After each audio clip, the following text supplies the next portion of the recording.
Hey guys, Dawson here with my good friend Daniel Norris. And Daniel Norris, he's a revivalist. Yes. I mean, that's what it is. He's a revivalist. And I just want us to, we're just going to talk about revival because one thing I know, when you get around great and powerful men and women of God, you always need to ask questions. That's one thing when I disciple young men and women, I always say, hey guys, if you want to get around me, ask me questions. Ask me something about my marriage, about my daily walk with God. How do I keep my children on fire for God? So I just want to ask you some questions about your personal revival. What do you do to keep your revival fire just constantly burning? You know, Joe, revival, for one, because so many people wonder what is revival. To me, revival is whenever you come fully alive in God. Amen. You know, it's where we're supposed to exist. It's where we're supposed to live. It should never even be in a question mark. The idea that, you know, revival is something we might have once a year, to me, I don't know what that is. People ask me all the time, so Daniel, what happened to revival? You know, I'm like, I don't know what you're talking about. I live in a constant state of revival. Amen. And people wonder, how is that possible? Well, no. When you get awakened, why on earth would you go back to sleep? Right. You know? Yeah. I want to live in that place. My spiritual father was Steve Hill, tremendous man of God who was used mightily in an incredible move of God that took place in Pensacola, Florida. It lasted for 5 years. The glory of the Lord just descended into a church, and 4 million people came, and over 150,000 people born again. He would tell me this. He said, Daniel, the secret to sustaining revival is 3 things. He said, stay holy, stay humble, and stay hungry. Oh, I love it. Stay holy. So you want to talk about how do you sustain an atmosphere of revival? Well, for one, you stay in a holy environment. That means your home, in your own personal life. You make sure, is it holy? Is it things whenever you walk in, does it feed your spirit or does it take away from you? Right. You know, That's good. when I got right with God, I got so saved. I mean, I went into my bedroom and I was a 19-year-old young man, and I cleaned house. I mean, I went through my CDs and I started picking them up, and I'm like praying over each one of them. Is this good music or not? And what I finally realized was it was all trash.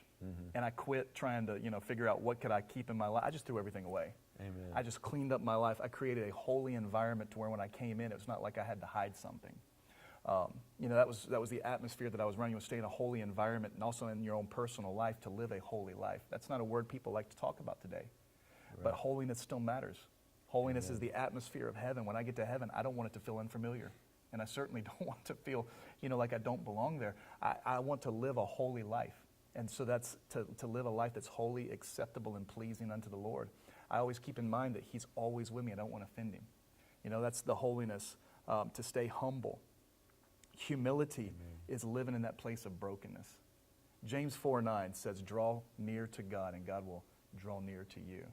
That passage actually begins by speaking about the fact God resists the proud, Right. but gives grace to the humble. He's close to the humble. He's close to the broken. He's close to the contrite. And so you want to live your life constantly taking that low road. Right. Like Jesus said, always look for the back seat. Always look for that place. You know, I'm not trying to exalt myself. I've learned if I want to go up in God's kingdom, I've got to get down. Right. And so I want to live in that holy place. And then the last one, to stay hungry, to constantly be feeding yourself in the things of God. I want to get around people that burn and cause something to happen on the inside of me, just like those disciples on the road to Emmaus that said, did not our hearts burn as He spoke those words of life? You know, I want to be around people that whenever we speak towards one another, you just feel something beginning to burn on the inside Right. of your spirit.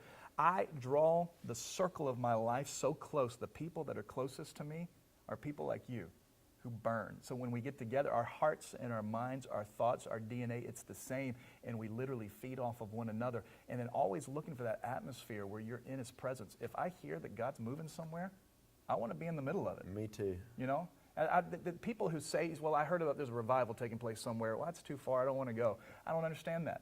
If God's in a place, I want to go visit. I want to be a part. I want to receive from that. You know, my wife and I, we're having the journey of our life right now. We've spent the last 9 weeks traveling across the nation, and I've gotten to be in some hot spots around the United States. And every time we walk away, we feel like we're just living in an atmosphere of revival, which we are. And it's made a difference in our lives. It's made a difference in our family's life. My little girl last night, she having a conversation with us that we've never had with her before. And she's talking about the fact that the church that we're just at, they laid hands on her, they prayed, and she felt the power of God go through her. Amen. She's 9 years old, you know. And I want to have those conversations all the time with my little girl and my boys. And the only way that happens is if you put them in that atmosphere. Right. And so it's what? You got to stay holy, you got to stay humble, you got to stay hungry. Amen. You know, this is so powerful. And, you know, every day of our life, we can draw so much closer to God. And there's so many scriptures like Mark 1:35. Jesus got up early in the morning and he sought after his Father. You know, Mark, just all through the scriptures, 6:46, late at night, you know, he went by himself, put the disciples away. Every morning, every night, you need to be seeking after the Lord, because I know in my heart and my family that we live a personal revival. And a lot of times people want corporate revival, but you need to. It made a difference in our lives. It's made a difference in our family's life. My little girl last night, she having a conversation with us that we've never had with her before. And she's talking about the fact that the church that we're just at, they laid hands on her, they prayed, and she felt the power of God go through her. Amen. She's 9 years old, you know. And I want to have those conversations all the time with my little girl and my boys. And the only way that happens is if you put them in that atmosphere. Right. And so it's what? You got to stay holy, you got to stay humble, you got to stay hungry. Amen. You know, this is so powerful. And, you know, every day of our life, we can draw so much closer to God.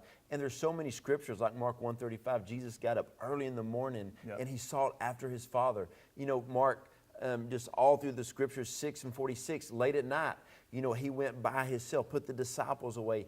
Every morning, every night, you need to be seeking after the Lord, because I know in my heart and my family that we live a personal revival. And a lot of times people want corporate revival, but you need to have personal revival. And I remember, you know, talking about Brownsville, that I would drive all day and all night to go to one service and then drive back. But I remember when I was in that atmosphere, I was marked forever. And I remember God said, what you got there, you can have in your home church, you can have in your prayer room, you can have in your life. So I challenge everybody watching this, just don't run after the next big name or another move somewhere, but you know everywhere that you go, you can cause revival. You take your personal revival to every meeting that you go to. You take it to your family reunion, you take it to your work. And you know, we are thermostats, we're not thermometers. And I declare over you today that you can be a walking personal revival. I hope this helped. And get around people like Daniel Norris. Get around other people who are burning for God, and they will help stoke the fire that God has put in your heart. God bless.